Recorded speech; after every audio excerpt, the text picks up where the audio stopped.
Yo, hello, I'm back. It's been a while. I think this is the latest that I've made an Archon Quest video after it came out.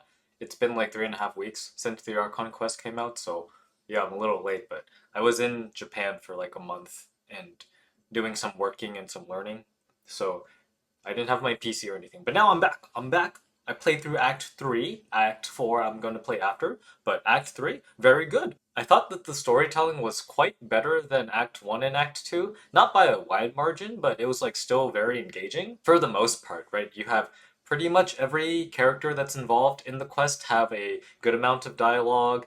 So some gets way more focused than others, but that's just the nature of having one antagonist versus 7 to 8 protagonists or whatever the number is, right?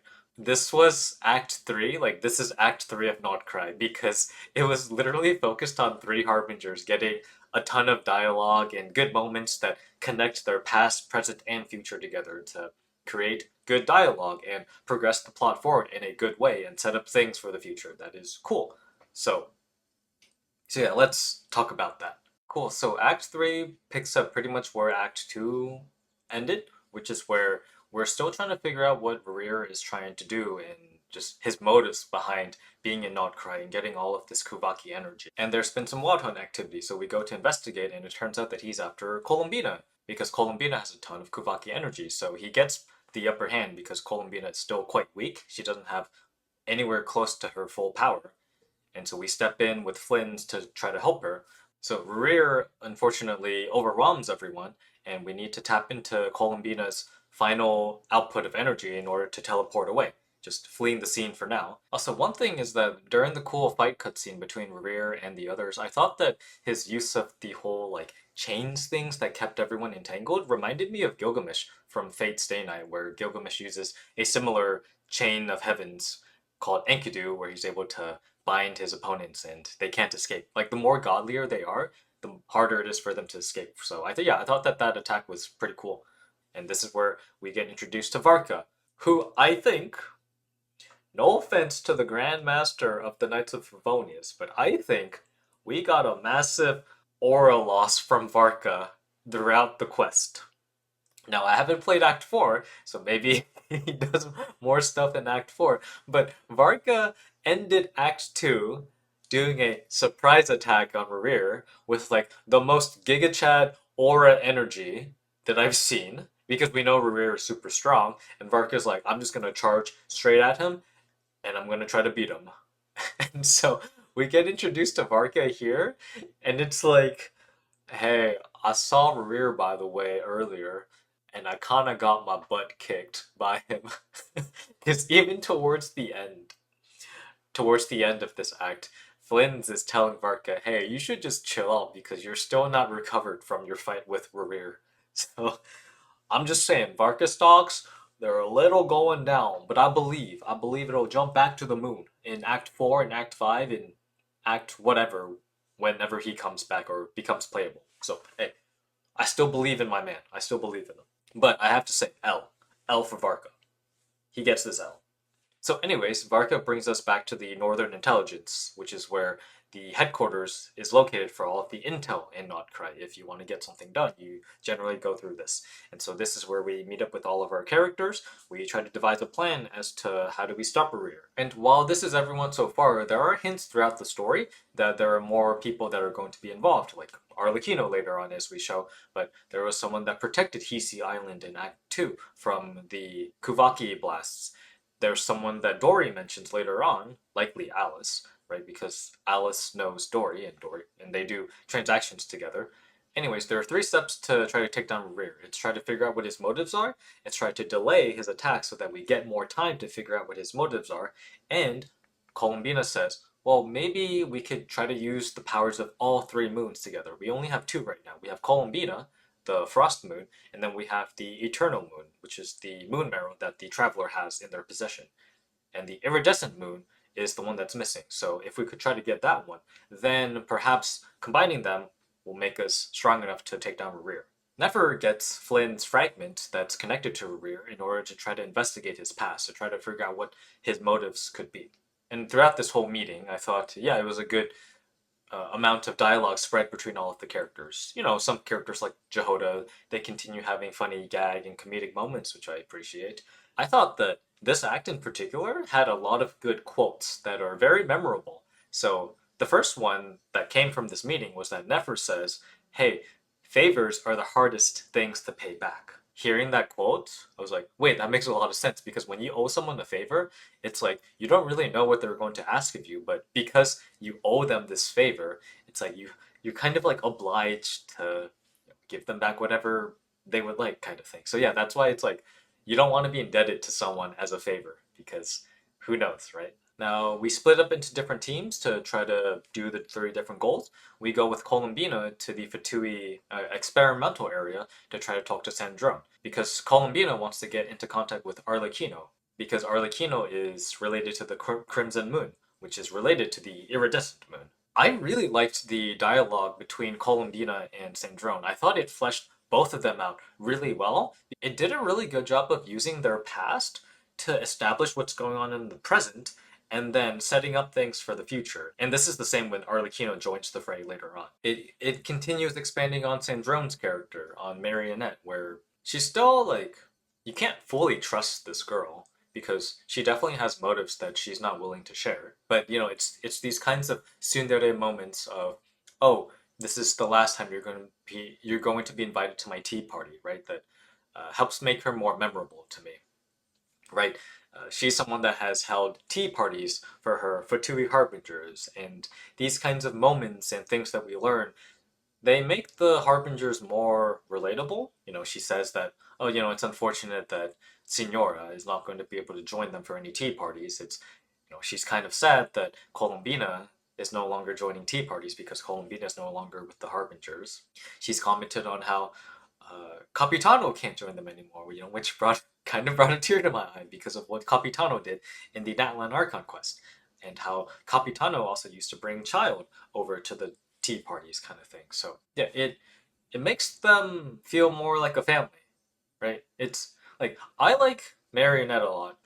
Like if anything, just because she seems like the one, like Marionette is like that one person in the friend group that does her best to make plans and invite and get everyone together, right? She's that friend by actually planning the events and putting in effort through her tea parties, like inviting her fellow harbingers to her tea parties. Like that's like personally, that's like what I try to do in like my friend group and try to take initiative and such. So I thought that was very relatable, and so +1 for Marionette. Anyways, yeah, the point of Columbina wanting to meet Arlecchino to get into contact with Arlecchino is that Columbina can't contain the power of multiple moons at once, so that's why Traveler has the iridescent moon marrow.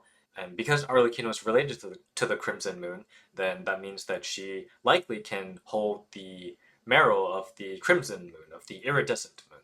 You know, there's further dialogue that explains their current situations between them, such as how the Tsaritsa was using Columbina for just her power, and that likely explains why Columbina is so weak right now. She's nowhere near the power of being the third Harbinger. Marionette tries to hold back Rerir, who ends up not showing any interest in her at all once Rerir figures out that Columbina is no longer here. So it's like I like that Marionette gets even more mad because Rerir just completely ignores her. Even though I feel like Marionette could put up a good fight because I'm really curious as to what Marionette is doing with gathering so much data and on Rerir and his battle data. So I really just want to see like a full fight to see that Marionette can actually back up all of her talking. And now comes another yet really interesting part of the Archon quest, which is Rerir's past, which I think was so good in just like fleshing out the antagonist's potential motives as well as some Khaenri'ah lore. And then just like I don't know, just the storytelling here was so good because it sets up Rerir as a potential as having a potential tragic past. Right, so Rerir has a girlfriend, Tholindis, but then he's not telling her what he's doing on the side, which is being one of the royal knights and exterminating remnants of the Crimson Moon from Khaenri'ah. So Khaenri'ah used to worship the Crimson Moon, but then there was an eclipse that happened, and so now they worship the Eclipse Dynasty. but then there are still people and remnants from the Crimson Moon that the current, or I guess that the previous Vinster King, he was interested in the powers and such of the Crimson Moon. So he's trying to exterminate them, but also like find more of them to do research on them, to find more power. Uh, I think I want to keep this brief, but there was just so much good lore and interactions between Rerir, Tholindis, Dainsley, Vedophoner. There's just like so much setup that was just so good. I think this belongs in like a dedicated video that I would like to make one day on, or maybe just like on Rerir's character after Act 4 or after Not Cry when it's like fully revealed what Rerir's backstory is. But uh, like one of the quotes that Rerir says that I thought was really good was that, hey, Beto Forner, he's, the a visionary, right? He's the one that always knows what the future is and whatever he says comes true. But then Rerir says that, look at this, maybe he's wrong sometimes. Maybe that's not a good thing. Because Beto Forner is so focused on the future that he's not able to be there in the present and not appreciate the present, which I think is so good because even though someone can tell what's going to happen, if they can't be in the present with people, then it's kind of like, what's the point, right? And so there's like this juxtaposition and this balancing between being present, but then also being aware of the future and even being aware of the past, right? That I think is just always a good theme to talk about and use your characters to show what kind of actions and consequences could happen. So yeah, very good. I think that Tholindis is actually really compelling too, precisely because when Rerir proposed to Tholindis, she said, maybe, give me time.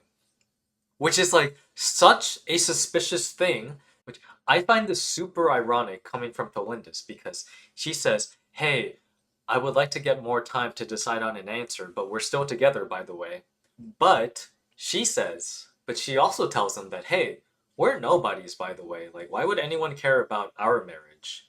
So it's like, wait, Tholindis, if you're nobodies, then why don't you just say yes?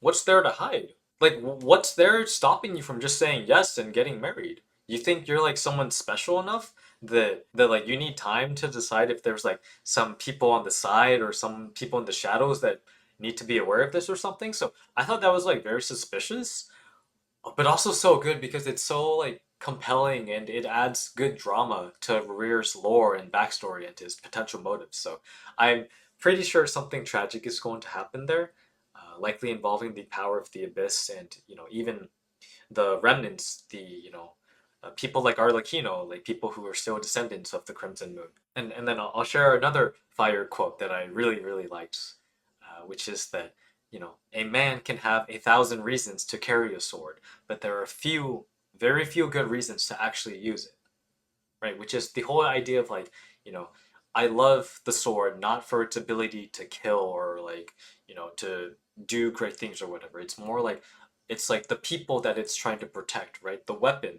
Like I believe that having a weapon would be good because of the people that you want to protect, right? I watched a recent video on Aragorn because I like Aragorn and I always watch video essays about Lord of the Rings. But it's like, you know, like being king, right? It's about protecting the people, right? You have weapons not to kill, but to protect. So yeah, I thought this quote was really good. Oh, it's just so good. Well, yeah, speaking of Arlecchino, yeah, she just comes in to save us from the Wild Hunt. So yeah, we go back to the northern base with Arlecchino, and then everyone comes back and explains what they found, some of the motives behind some of Rerir's past, such as being related to the Crimson Moon, like hunting down the people of the Crimson Moon. And so our Arlecchino, of her own personal will, not anything to do with the Fatui, is helping Columbina for personal reasons. It's because Arlecchino is one of the inheritors of the royal bloodline of the Crimson Moon that she's able to create a path.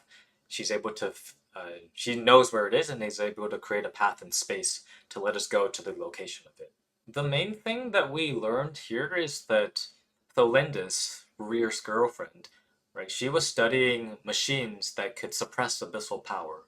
And she also says that she blames the outsider who came to Khaenri'ah that made the Vinster King so obsessed with research and abyssal power, which I believe is the Traveler's sibling. She's likely referring to the Traveler's sibling, and I suppose that Tholindis will likely interact with the traveler sibling at some point, and some kind of event will happen that triggers a bunch of other events. And yeah, this is essentially the end of Act 3. Columbina, as part of her deal with Arlecchino, gives the moon marrow of the iridescent moon to Arlecchino, furthering enhancing Arlecchino's own power, which is good because it helps Arlecchino because she wants to get stronger herself for her own goals. And Columbina reminds her that in your pursuit of power, try not to lose yourself, try not to become a sinner. So I think that maybe that'll be something Arlecchino deals with in the future, because in her pursuit of power, how will she deal with corruption? Because she already pays a price for using her own innate fire powers that are like abyssal related. Every time she uses her powers, a part of her soul gets corrupted, and so that explains some of the corruption you see in Arlecchino's hands. But also, Arlecchino, I think, reminds us about Columbina's own character arc, which is that you don't really have your own name. Like, Columbina is a code name from the Fatui Harbingers. The Kuthar is a code name as also as a way of how the people worship you. So it's like, what is your actual name? Like, having a name is something that can help bind you to a home, which makes sense because Columbina always feels like she doesn't have a home. She has a long yearning to go home, to like go to the moon, go back to wherever she was born. I know Columbina will be playable. Like, she's like the Archon of this year. So she'll be playable. I wonder if they're going to keep Columbina, or if in Act 4 or 5 or 6 or whatever, that she'll get a new name, and that'll be like either maybe that'll be the start or the end of her journey to go back home, and what that means for her character is, I think, interesting. I've been yapping a lot, but yeah, Act 4. We now have Act 3 has ended. We have pretty much a combination of all three moons, so we're going to be confronting Rerir, I would assume, and then we'll get some more reveals about his own past. I don't know. Yeah, I've been yapping a lot. I really liked Act 3. It was really good setup and really good expansion of lore, really good dialogue between the Harbingers and Rerir himself, just his lore. Like, I'm very curious. Hopefully, I will be on regular schedule when the new acts come out. So, cool. All right, thank you for watching this video as always. We'll see you in Act 4. I'm excited. So, yeah. Oh yeah, also one last thing before I forget. I said at the beginning, I hope them Varka stocks go up in Act 4. Please, Varka, please, Grandmaster, please, please, please, please, please.